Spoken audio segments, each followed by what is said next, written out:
नमस्कार, आप देख रहे हैं बीटी न्यूज़ बिहार। मैं हूं आपके साथ नितेश कुमार।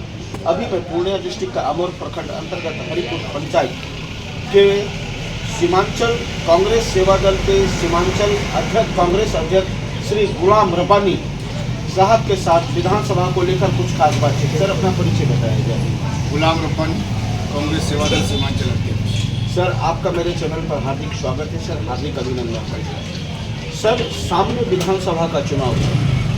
अमोर विधानसभा सर चर्चा के विषय में रहता है। सर, जो कांग्रेस के विधायक थे जलील मस्तान साहब, मंत्री भी थे सर, अगर वो चुनावी मैदान में नहीं आते हैं, लोगों की एक मांग है सर स्थानीय प्रत्याशी के रूप में। अगर आप सर जीत कर आते हैं, अगर आपको पार्टी से टिकट दी जाती है, तो सर आप इस विधानसभा के लिए क्या कुछ खास कर पाएंगे? दर्शकों को बताइए सर, स्पष्ट रूप। आपका जवाब थोड़ा सा बहुत ही उत्तम सवाल हो गया। और सबसे पहले तो मैं इस बात का ऐलान ही करता हूँ कि मैं भावी प्रत्याशी हूँ। हम लोग पार्टी के कार्यकर्ता हैं और जनाब राहुल गांधी जी की और मल्लिकार्जुन खड़गे जी की थिंकिंग को, सोच को हम लोग पब्लिक तक पहुँचाने का काम करते हैं। 24 आवर्स हम लोग के मिजाज में सिर्फ यही रहता है कि हिंदुस्तान का उज्जवल भविष्य कैसे मैसर आए। हम लोग भारत को एक खूबसूरत भारत देखना चाहते हैं। इसी ख्वाहिश में हम लोग से मिलते हैं।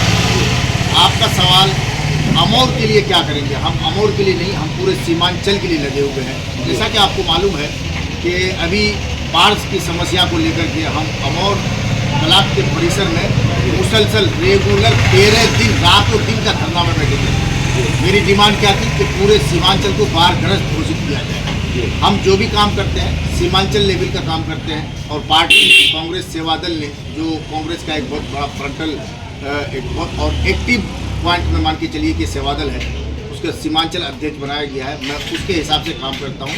रही बात आपके सवाल के जवाब देने की बात ये है, आपका कहना है कि आप अमोर के लिए क्या करेंगे? पार्टी का काम है किसी को कैंडिडेट बनाना।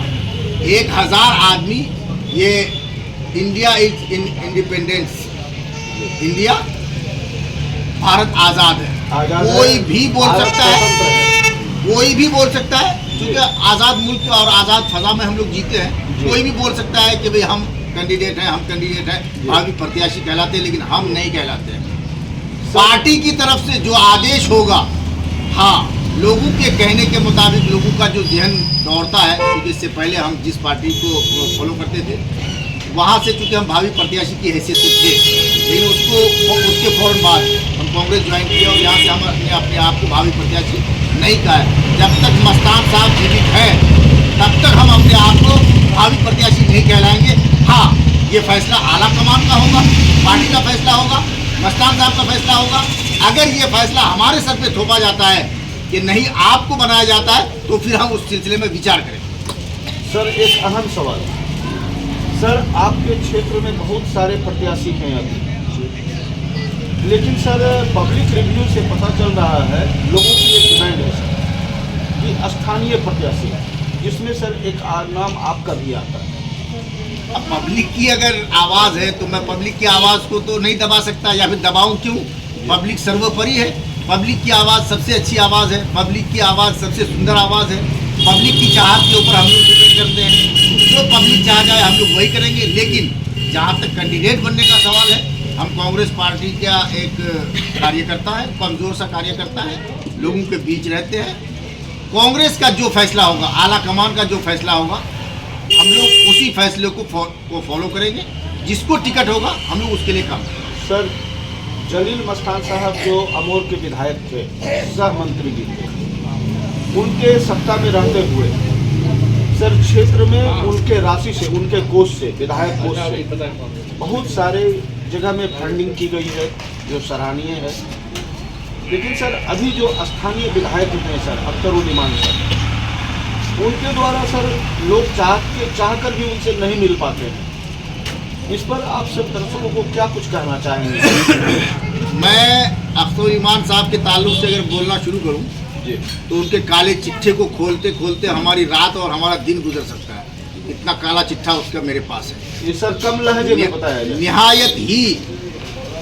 निहायत ही चाबुक दस्ती और चालाकी से बातें करने का अगर किसी को हुनर है, अगर कोई जादुई गुफ्तगू इस्तेमाल करता है तो उसका नाम अख्तुल ईमान है। इसीलिए जब वो यहाँ लड़ने आए थे तो लोग उसको अख्तुल बेईमान भी कहते थे, और आज की तारीख में हमने उसका नाम सानिए मुन्ना मुश्ताक रखा है। अब उनका वक्त जा रहा है। अमौर विधानसभा के लोग उनकी चालबाजी से वाकिफ हो गए हैं। आप यकीन माने, जैसा मैंने लोकसभा में कहा था और आज मैं वैसे ही कह रहा हूँ 6-7 महीना कबल, कि अमौर विधानसभा की जनता ने उसे नकार दिया है और उसे दूसरा किशनगंज लोकसभा का दूसरा मुन्ना मुश्ताक बनने के लिए उन्हें इंतजार करना चाहिए। सर अभी कुछ जनप्रतिनिधि जो पंचायत के सत्ता प्रत्याशी हैं, ऐसे में सर एक मेरे चैनल पर स्टेटमेंट आया है सर, आप उसको देखेंगे।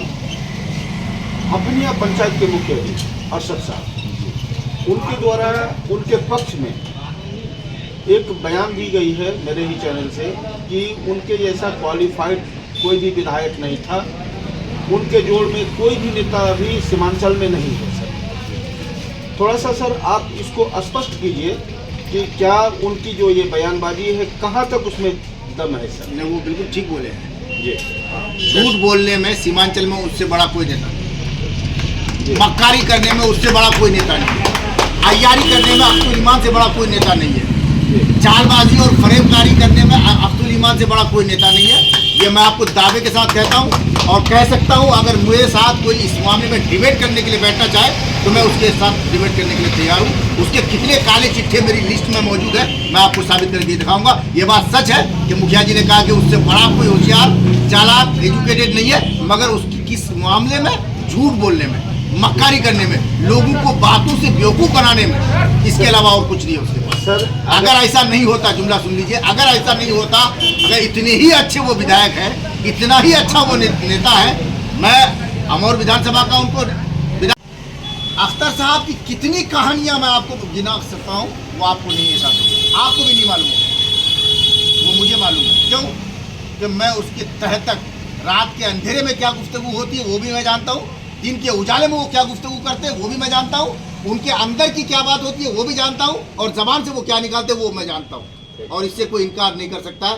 कोई भी शख्स MIM की तरफ से अगर अख्तुल ईमान को लेकर के मेरे साथ डिबेट करना चाहे तो मैं किसी वक्त भी डिबेट करने के लिए तैयार हूँ, और अब की बार मैं अमौर से उनको उखाड़ के रहूँगा, ये मेरा दावा है। गुलाम रब्बानी का दावा सुना दीजिएगा।